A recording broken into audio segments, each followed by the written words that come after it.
कहाँ तक ये देखते रहेंगे। नारद जी ने ये पत्रिका लिखवाई, कंस ने कहा बाबा ले कौन जाएगा। नारद जी बोले नंद जी के चचेरे भाई जो तुम्हारे वहां सेवकाई करते हैं, नंद जी के चचेरे भाई कौन है? आक्रूर जी। आक्रूर जी मथुरा में कंस की ही सेवकाई में लगे रहते। नारद ने कहा आक्रूर के द्वारा पत्रिका वृंदावन भेजो। आक्रूर बुलाए गए।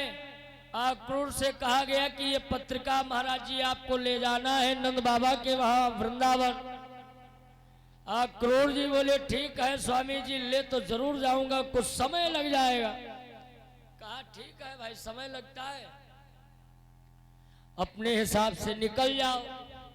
इधर आक्रूर जी तैयारियों में लग गए। उधर एक केसीसुर नाम का दैत्य आया और कंस से कहता है महाराज आक्रूर जी जब जाएंगे तब जाएंगे, उससे पहले हमको एक मौका दिया जाए। कैसा मौका?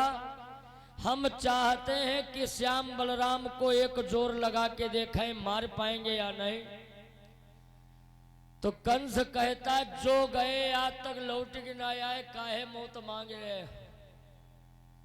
जो गए लौटे नहीं, तुम काहे चक्कर में पड़े हो, जिंदा हो जिंदा रहो। केसीसुर कहता है महाराज मैं जा तो रहा हूं, वापस आऊंगा तो श्याम बलराम को मार के अन्यथा मुंह नहीं दिखाऊंगा। अरे मेरे साथियों मैं जा रहा हूं, मुझे मौका दिया गया है।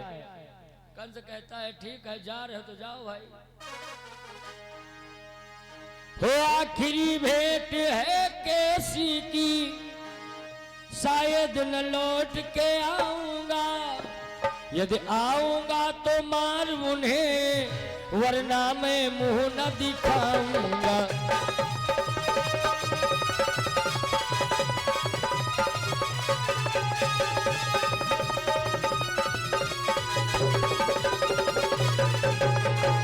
मैं जा तो रहा हूं, लौटने का कोई वादा नहीं है, लौटूंगा तो मार के ही आऊंगा, अन्यथा कोई बात नहीं।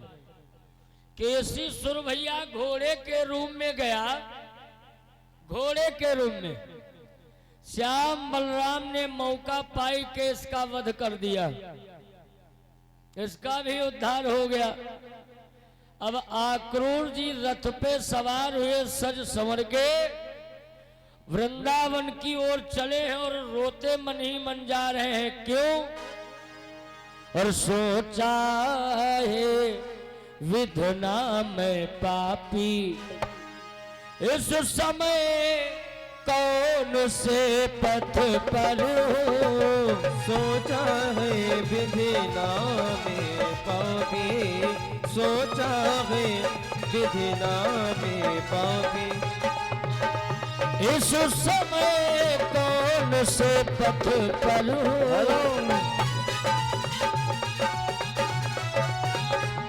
सोचा है विधना में पापी, सोचा है विधना में पापी, इस समय कौन से पथ पर हो।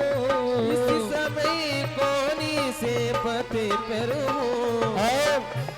स्वर्ग की ओर को चाहता हूँ, स्वर्ग की ओर को चाहता हूँ, या नरक लोक के पथ पर हूँ।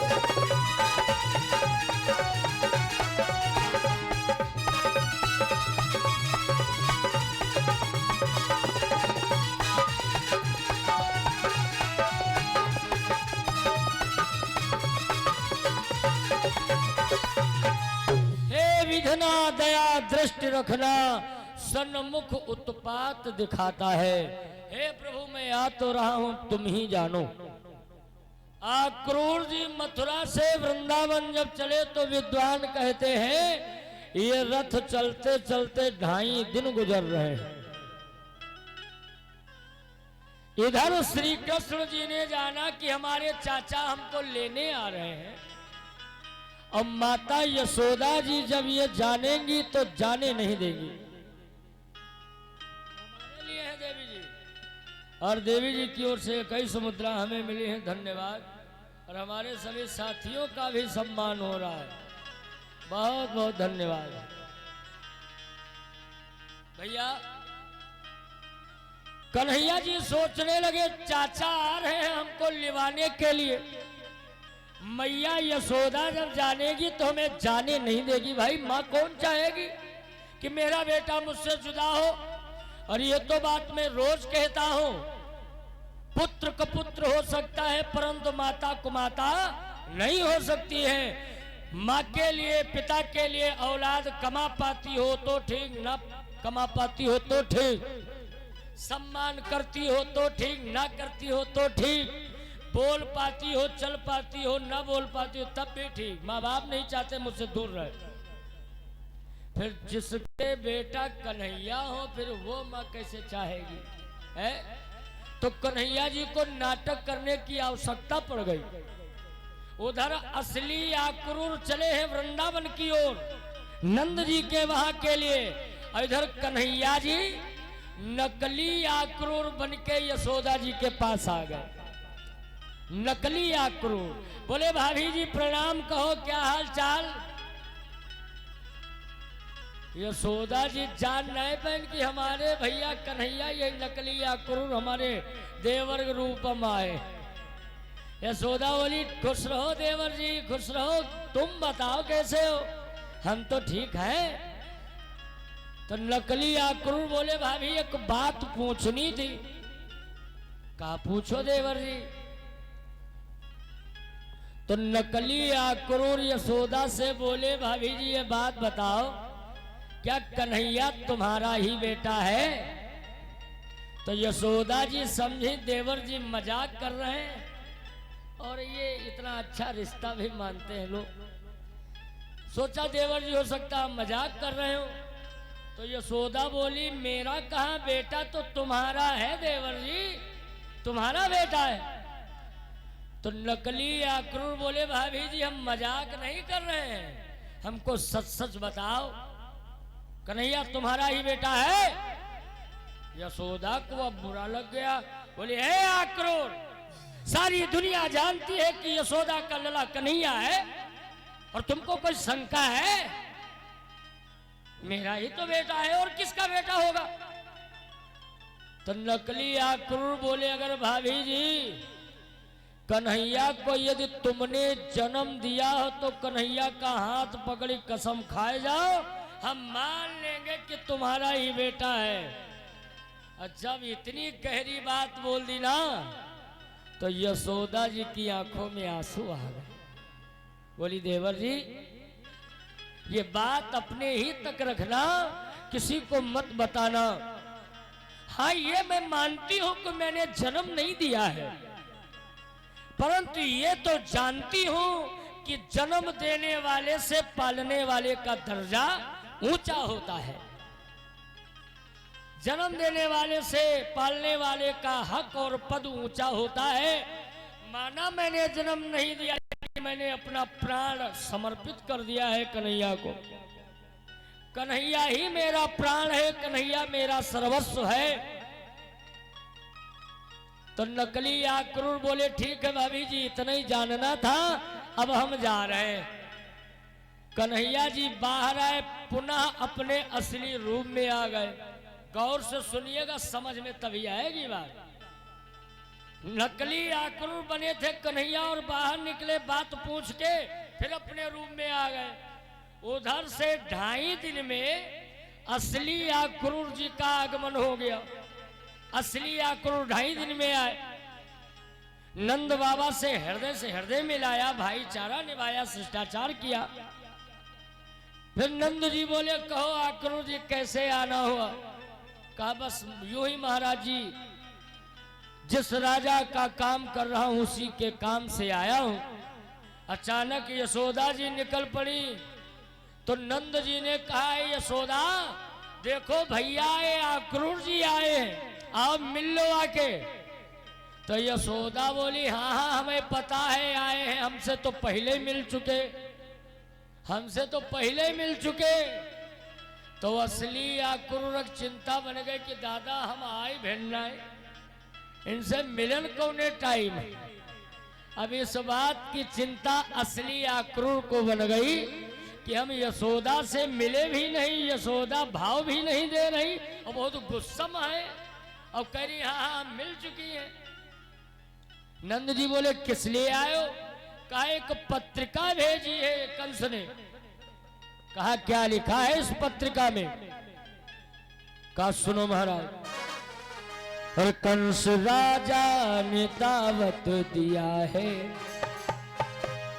श्याम जी तुमको आना पड़ेगा। कंस राजा ने दावत दिया है, श्याम जी तुमको आना पड़ेगा। कंस राजा ने दावत दिया है, कंस राजा ने दावत दिया है, श्याम जी तुमको आना पड़ेगा। श्याम जी तुमको आना पड़ेगा, पड़ेगा श्याम जी तुमको आना पड़ेगा। श्याम जी तुमको आना पड़ेगा। और साथ में भैया बलदाऊ को भी, वो साथ में भैया बलदाऊ को भी नंद बाबा को लाना पड़ेगा। साथ में भैया बलदाऊ को भी ओ नंदी बाबा को लाना पड़ेगा।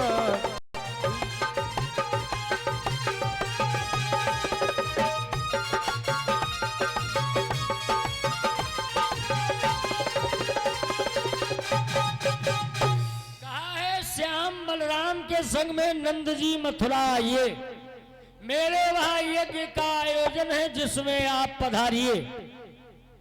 नंद जी जब इतना सुने तो रोने लगे, कहते हैं भैया अरे मेरे छोटे भाई आक्रोर, जब हमारा श्याम बलराम यहाँ रहता है तब तो निताए दिन उपद्रव बढ़ रहे हैं, नए नए दैत्य आते हैं मारने के लिए मेरे बेटे को। और जब हम लोग उसके ही पास पहुंच जाएंगे तो भला वो कब हमको छोड़ेगा, कब बख्शेगा। ऐ छोटे भाई, मेरी इच्छा तो यह है, भैया मेरा विचार ये है, कहने वालों को कहने दो, ले चलो हमें सब ग्वालों को, पर श्याम बलराम को रहने दो। श्याम बलराम को मत ले चलो, मेरे प्राण है वो, उनको यदि कुछ हो गया तब तो अनर्थ हो जाएगा। थोड़ी देर में आक्रूर जी बोले दादा यदि आप भी ना जाओ तो हमको इस बात से कष्ट नहीं है। भाई हमको काहे का कष्ट होगा, हम तो ठहरे संदेशवाहक, हम तो सूचना देने का काम करते हैं।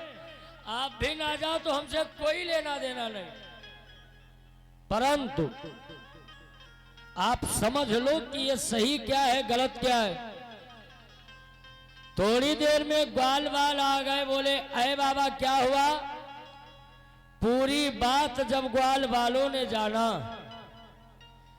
तो छदामी मनसुखा कहते बाबा तुम फालतू सोच रहे हो, कन्हैया को जितना हल्के में ले रहे हो कन्हैया इतना साधारण नहीं है। अगर कन्हैया से कोई भिड़ा तो कन्हैया के एक तमाचे वो जमीन चाट जाएगा, और जो कहूँ तबहू उठ पड़ा तो यह देखो बाबा लाठी हमारी एक ही लाठी में मरो धरो। अच्छा चरवाहा आदमी कुछ भाषा तगड़ी रहता है और लाठी की मारो कुछ है अजब गजब, खपड़ी फोड़े जैसे कदुआ कच्चा, कभी लोग कहते हैं। का सुनो, मोहन के हाथ लगाते ही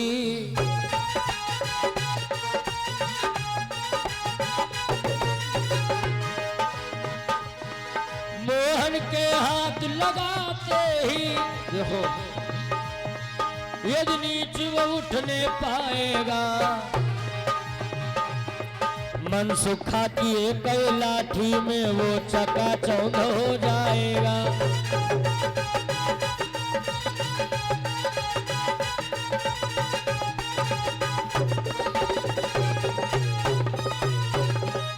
यदि मोहन के तमाचे में नीच चोट पड़ा तो मैं मार दूंगा।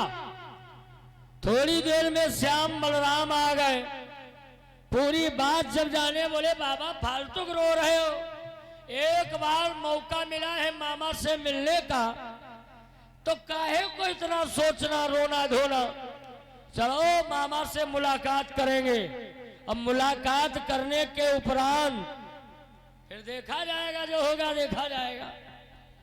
पूरे ब्रजमंडल में सूचना फैल गई कि श्याम बलराम मथुरा जाने की तैयारी में लग गए। कन्हैया जी नंद जी से बोले बाबा आप ग्वाल बालों को लेके पैदल सिधारो मथुरा की ओर, और हम आक्रूर चाचा के रथ में सवार होके दोनों भाई आ रहे हैं, श्याम बलराम। चलो आप।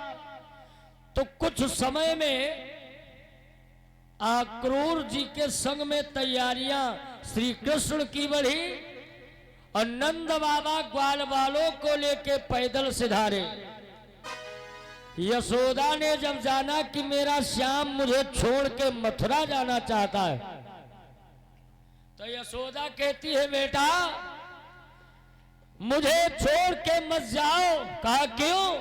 कहा जिस दावत को तू दावत समझ के जा रहा है वो दावत तेरी नहीं है, वो अदावत हो जाएगी। देखो भैया आप लोग ही मान लो, अगर माता पिता कोई काम करने से मना करें तो मान जाए चाहिए, भलाई है।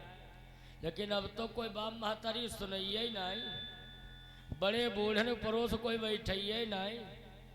उदाहरण एक आप हम बताए दे, दो नई उम्र के लड़का रहे, वह दुआ दारू खूब बढ़ाए, नशा बढ़ाए, तो एक बूढ़े बाबा कह गए बेटा ये गलत कर्म ना करो, हम लोगों के पास बैठा करो को तुम्हें ज्ञान की बात दे। तो दोनों लड़के बोले बाबा बुढ़ापम तुम्हारी बुद्धि हुई गए भ्रष्ट, तुम हमें ज्ञान का दे हो, तुम भगवान का भजन करो, हम जो कह रहे ठीक। बाबा बोले हमारी बुद्धि कत्तो भ्रष्ट हो गए हो, लेकिन तुम्हें बेचे भरे के हरदम। भाई तजुर्बा अपना अपना बड़े बूढ़ों को हल्के में ले। कहा तुम्हें बेचे भरे के हरदम। कहा तो ठीक है बाबा, तीनों लोग एक एक बात कहा, और जो जही की बात ना माने वो 500 रुपए जुर्माना भरे। कहा मंजूर। अब देखो नई उम्र का तजुर्बा क्या है और पुरानी उम्र का तजुर्बा क्या है। एक लड़का बोला बाबा जी मेरे पिताजी एक बार Dudhwa national park Nepal border पहुंच गए, हमारे पिताजी के ऊपर शेर लोग दौड़े, तो हमारे पिताजी शेरों के पैर पकड़ पकड़ के फेंकने लगे। कोई दिल्ली गिरा, मुंबई, गाजियाबाद, फतेहपुर, हरदोई, इलाहाबाद, कन्नौज, बाराबंकी। अब बाबा विश्वास ना हो तो चलो कानपुर चिड़ियाघर में अब दो चारी परे देखा ही चले। बाबा सोच लगे बात मानने वाली सपने में नहीं, अब मालिम ने तो 500 झेले पड़ी है। बाबा कह लगे भैया यहाँ हिम्मत की बात है ना, हो सकत फेंक के हूँ, हिम्मती हुई है, एक लिए फेंक दिए हुई है। अब जब बाबा जी हाँ मिला दिए तो लड़के के बात कोई महत्व नहीं रह गया। दूसरे लड़के से कहा तुम हो कह डालो जो कहना चाहो। दूसरा लड़का कहता है बाबा जी एक बार हमारे पिताजी गए थे स्टेशन की ओर, थोड़ा लेट हो गए, ट्रेन निकल चुकी थी, तो हमारे पिताजी ट्रेन के पिछले वाले डिब्बे में उंगली डाले और अपनी तरफ खींच लिए। बाबा ट्रेन जहां की तहां रुक गए, का बात मान्यो। बाबा सोच लगे मानने वाली आओ ना सपने, वो मानी में तो 500 देख पड़े। बाबा कह लगे यहाँ भैया ताकत की बात है, हो सकत रोक लिए हुए ट्रेन एक उंगली। और जब बाबा हाँ मिलाए तो लड़के ने बात बिल्कुल फेल, लड़के ने बात बिल्कुल फेल। अब दोनों लड़का बोले बाबा तुमको भी जो कहना हो कह डालो जल्दी, फिर हम आगे बढ़े। तो बाबा जी का तजुर्बा समझो का है। बाबा कहने गए हम भैया ना तो ताकती रहे ना तो हिम्मती रहे, लेकिन एक बार हमने धान लगाया, हमारे खेतवम पड़ी गो सूखा, लेकर लाठी पहुंचे खेतवा, और ऐसा घुमाए कि लाठी माले बादल में, फटा बादल, हमारे खेतम बढ़िया बारिश भई। जब हमारे खेतम बढ़िया बारिश भई तो बढ़िया फसल भई। फिर बाबा कहा, फिर तुम्हारे बाप और तुम्हारे बाप हमारे पास आए, कहा दादा हमारे खाए करना है 5-5 कुंटल धान उधार दे दो। तो हमको दया आ गए, हमारे पास फसल बढ़िया भाई, तो हम 5-5 कुंटल धान तुम्हारे बाप लोगन दे दिए रहन। का बात माने हो? लड़का जल्दबाजी में समझ ना आ पाए कि बात हम जहाँ रुकता है। कहा बाबा हो सकत समय की बात हो सकत ले गए हो। बाबा कह लगे अगर बात माने हो तो जो तुम्हारे बाप लोग 5-5 कुंटल धान ले गए रहा तौलाई जो चले। कहा जो तुम्हारे बाप लोग धान ले गए रहे बात माने हो तो तौला चले। लड़का चक्कर में पड़ गए कि अगर मान रहे तो 5 कुंटल, नहीं मान रहे तो 500। चरणों में बाबा गिर गए, कहा बाबा क्षमा कह दो, हम मान लिए कि तुम्हारे पास दिमाग ज्यादा है। ये है बड़े बुजुर्गों का अनुभव। बोलो गोविंद भगवान की। बड़े बुजुर्गों की बात माननी चाहिए। यशोदा कहती बेटा हो मुँह मोड़ के जाओ ना कन्हैया कि मैया तेरी रोई मरेगी। हो मुख मोड़ के जाओ ना सवैया, ये मैया तेरी रोए मरेगी। हो मुँह मोड़ के हो जाओ ना सवैया, ये मैया तेरी रोए मरेगी। थोड़ी बेस कम कर दो।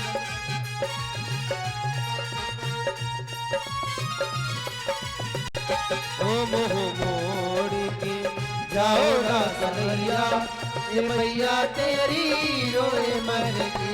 बेटा तेरी दावत या दावत बन जाएगी। जय हो। याद मैया को तेरी तड़पाएगी। ओ तेरी दावत या दावत बन जाएगी। हो याद मैया को तेरी तड़पाएगी। कन्हैया कहते हैं माँ ऐसा नहीं है कि मैं हमेशा के लिए जा रहा हूँ, मैं जा रहा हूँ तो आऊंगा। कहा बेटा बिल्कुल ना जाओ, तेरी दावत या दावत बन जाएगी। याद मैया को तेरी तड़पाएगी। हो याद मैया को तेरी तड़पाएगी। और बहुत बहुत धन्यवाद है बहना लोगों को। और इन बहनों की ओर से ये मेरा फोटोग्राफ बन के आया है, इसके लिए एक बार ताली बच्चों के लिए बजा दो। धन्यवाद है। तेरी दावत या दावत बन जाएगी। हरि बोल। याद मैया को तेरी तड़पाएगी। हो याद मैया को तेरी तड़पाएगी। जय हो जय हो। और आज बसंत पंचमी के शुभ अवसर पे एक बिटिया की ओर से माँ वीणा रानी की ये सुंदर तस्वीर आई। एक बार बच्ची के लिए और ताली बजा दे। धन्यवाद है। तेरी दावत या दावत बन जाएगी। हरि बोल। याद मैया को तेरी तड़पाएगी। याद मैया को तेरी तड़पाएगी। यशोदा मैया के जय हो। यशोदा मैया के कुंवर कन्हैया की मैया तेरी रोई मरेगी। हो मोड़ के जाओ ना कंवरिया, ये मैया तेरी रोए मरेगी। मोह मोड़ के जाओ ना संवरिया, ये मैया तेरी रोए मरेगी। ओ मोह मोड़ के जाओ ना संवरिया, ओ मैया तेरी रोए मरेगी। मोह मोड़ के जाओ ना संवरिया, ये मैया तेरी रोए मरेगी। कन्हैया कहते हैं मैया क्रूर चाचा हमसे कह रहे थे कि ऐ कन्हैया यदि मैया तेरी तुझको जाने से रोके तो मेरे पास आना, एक तुझको राज की बात बताऊंगा। तो मैया अगर आप जाने से मना करती हो तो हम आक्रूर चाचा के पास जा रहे हैं, आक्रूर चाचा से वो बात पूछ ले कौन बताना चाहते। तो यशोदा के भय कन्हैया पहले बनाए चुके रहे नकली आक्रूर बन के है, और असली आक्रूर का बहाना है। यशोदा सोचने लगी अगर कन्हैया आक्रूर के पास गया और बताया कि चाचा मैया हमें जाने नहीं दे रही, और आक्रूर ने असली बात बता दी कि यशोदा ने कन्हैया को जन्म नहीं दिया है, तो कन्हैया कभी मुझे माफ नहीं करेगा, क्षमा नहीं करेगा। इसलिए बोली बेटा आक्रूर के पास मत जाओ, अगर जाना है तो जाओ, मैं रोकूंगी नहीं तुझे, जा मेरे लाल, मेरी दुआएं तेरे साथ में। क्योंकि माँ की दुआ कभी खाली नहीं जाती और माँ की बात भगवान से भी टाली नहीं जाती। भैया पूरे ब्रजमंडल में मातम छा गया है, किसी के घर में भोजन नहीं बना है। ऐसा लग रहा है कि जैसे मातम इस प्रकार का हो, कोई मिट्टी हो गई हो, कोई मर गया हो। इंसान इंसान से मिलके जब बिछड़ता है, घंटे 2 घंटा मिलके बिछड़े, अरे कहीं कहीं हम लोग जब जाते हैं तो 7 दिन में वो लगाव बन जाता है। जब विदाई होती है तो लोगों की आंखों में आंसू आ जाते हैं, और जिसको भगवान मिलके बिछड़ रहे हो फिर क्या कहने की बात। पूरे समाज में हाहाकार मचा है। सरकार माँ को प्रणाम किए, माता के छू के चलो, जब रथ पर हुए सवार, तो यशोदा माता गिर पड़ी करके हाहाकार। अरे ममता कहाँ मानी, वो तो उभर पड़ी। कले जब कितना भी पत्थर रखा फिर भी वो आ गई ममता, गिर पड़ी। भगवान संभाले और चल पड़े। अब ब्रजवासियों का हाल क्या है, जो 2-4 दिन पहले बच्चे जन्मे हैं वो किलकारी लगा के रो रहे हैं। बच्चे कहते थे चीख चीख, बच्चे कहते थे चीख चीख, जा रहे हमारे श्याम कहाँ।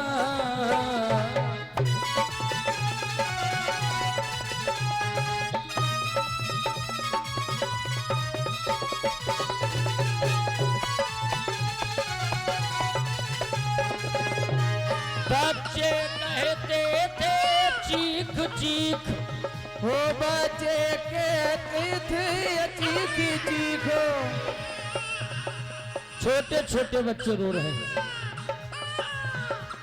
जा रहे हमारे श्याम कहाँ, जा रहे और देवी के से 10 मुद्राएं हमारे लिए हैं। श्याम कहाँ, बूढ़े माथे को ठोक ठोक, बूढ़े माथे को ठोक ठोक, कहते थे हमें राम कहाँ।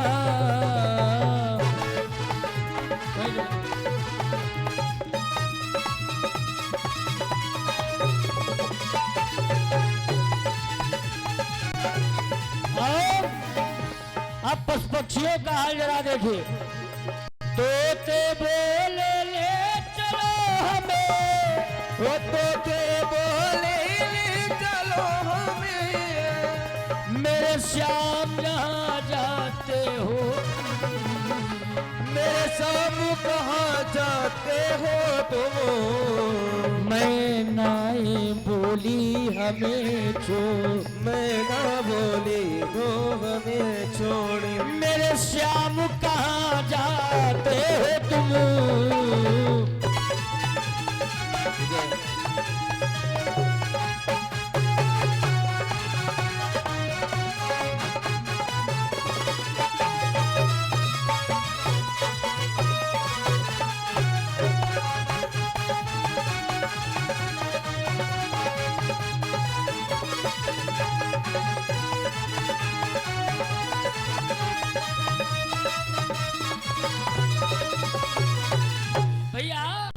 सबका हाल बुरा है, सब बिलख रहे हैं।